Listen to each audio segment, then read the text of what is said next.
হবে ওটার কোনো গ্যারান্টি আছে? এই সহজ হিসাবটা বুঝে না। আপনি যেই দরবারে যে মাথা ঘষেন, যেই দরবারে যে সেজদা দেন, যেই দরবারে যে মানত করেন, যেই পীরের পায়ের মধ্যে পড়ে থাকেন, ওই পীরের অবস্থা কি সেটাই তো সে জানে না, ঠিক কিনা?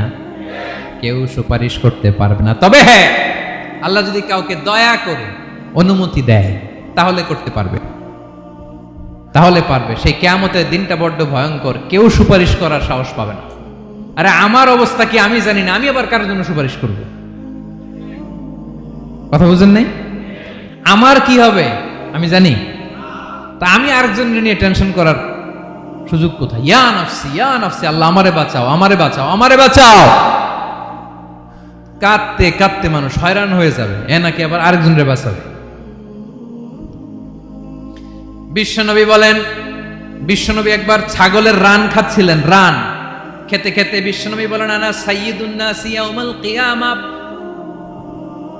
আমি কিয়ামতের দিন সর্বশ্রেষ্ঠ হব, মানুষের মধ্যে সর্বশ্রেষ্ঠ সেরা আমি বিশ্বনবী। আলহামদুলিল্লাহ পড়েন। বিশ্বনবী বলেন, সেদিনটা বড্ড ভয়ঙ্কর, সেদিন কেউ কারো কোনো উপকারে আসবে না, বন্ধু বন্ধুর কাজে আসবে না, স্ত্রী স্বামীর উপকারে আসবে না, স্বামী স্ত্রীর উপকারে আসবে না, পীর সাহেব মুরিদরে বাঁচাতে পারবে না, মুরিদ পীর সাহেবরে বাঁচাতে পারবে না, নেতা কর্মীর পরিচয় দিবে না, কর্মী নেতার পরিচয় দিবে না, ভাই বোনকে চিনবে না, বোন ভাইকে চিনবে